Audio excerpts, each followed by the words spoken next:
Po'lat Sobirovning Qirg'iz Milliy assambleyasiga rahbarlik qilayotganiga 17 yil bo'ldi. Bu yillar mobaynida turli qiyinchiliklarga, yaxshi-yomon kunlarga sabr qilib, assambleyani saqlab qolgan. Oxirgi paytlar Do'stlik saroyida 14 millat vakillarining milliy an'ana, urf-odatlarini bir-biriga tanishtirib, birdamlikda ish yuritib kelishadi.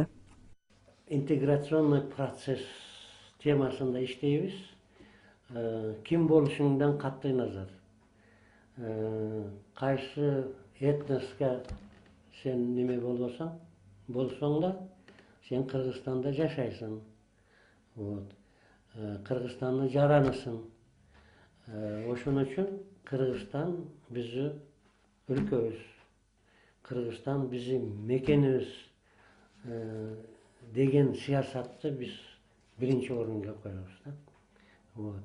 Ani bizni bu yerda ishlagan mana ulug'liq madaniy borbonlar bu tema bizda dejurniy tema. Qahramonimiz 79 yoshda, biroq mehnatni sevgan Sobirov xizmatini o'z vaqtida bajarib keladi. Ish faoliyatida har bir millatning nishonlovchi bayramlarini aniqlab, shunga ko'ra tadbirni rejalashtirish bilan shug'ullanadi. Kunlik ishi tugab xonadoniga borganda nabiralari quvonch bilan qarshi olishadi.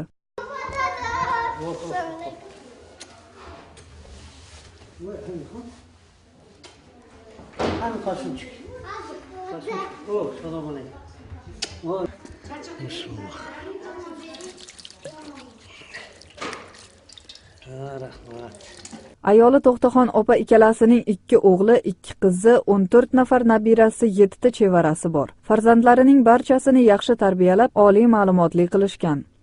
Yoshligimizdan darsni birga qilib o'tirardik. Onam o'qituvchi bo'lgan, u daftar tekshirsa boshlang'ishda. Biz qolganlar dars qilsak, dadam ham bizga yordam berardi. Tarbiyani ham shunaqa berganki, hamma kattalarni hurmat qilinglar, kichiklarni izzat qilinglar. Millatlarni hammasini bir ko'ringlar. Hamma millat bir millat, o'risimi, qirg'izmi, qozoqmi, o'zbekmi, hammasini hurmat qilib, ularni anaqasini, udumlarini hurmat qilib, shunaqa tarzda o'stirdi dadam bizni. Qahramonimiz har bir ishida millatlarning ittifoqchiligini mustahkamlashga katta e'tibor qaratadi. Hozirda o'zi rahbarlik qilayotgan 14 ta millatning madaniyatini, do'stligini, ittifoqligini va ularni o'lkaga bo'lgan sevgisini yoritgan Qirg'iziston bizning ona yurtimiz nomli kitob yozgan. Hozircha biz o'sha assambleyaning sostavina kirgan ulug'liq madaniy borbonlar, mana turklar, kurdlar var, qozoqlar var. Hem o'sha tillerge qozoq tilini, turk tilini, o'zi qirg'iz tilini ko'tarishga bu kitobda harakat qilamiz. Qahramonimiz 58 yildan buyon davlat xizmatlarida ishlab keladi. U ichki ishlar boshqarmaligida ham bir necha yil ishlagan. Hozir ham hormay tolmay ishlab kelayotgan Po'lat Sobirov har bir inson hayotda iz qoldirib ketishi kerak deydi. O'zini o'lkasini suyish kerak. Endi elga xizmat qilishda qiyin. Dag'ada tayyorgarlik ko'rish kerak. Eng negizgisi odamda yuragi toza bo'lishi kerak. Mehnatni suyish kerak.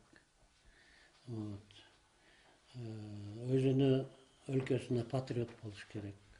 Do'stlik saroyida har oyda tadbirlar o'tkazilib turadi. Qirg'izcha qo'shiqlarni kuylaylik nomli festivalda har bir millatning vakillari qirg'iz tilida qo'shiq kuylab, o'z hunarlarini ko'rsata oladi. Bundan tashqari bir-birlarini qo'shiqlarini, an'ana va urf-odatlarini yoritgan tadbirlar ham o'tkazib turishadi. Do'stlik dasturxoni yozilib, unda har bir millatning taomlari qo'yilib, musobaqa o'tkaziladi. Bularning barchasi millatlarni birdamlikka, do'stlikka targ'ib etadi. Ra'noy Nazarova, Adina Do'sumbetova, Zambuzri Intimaq.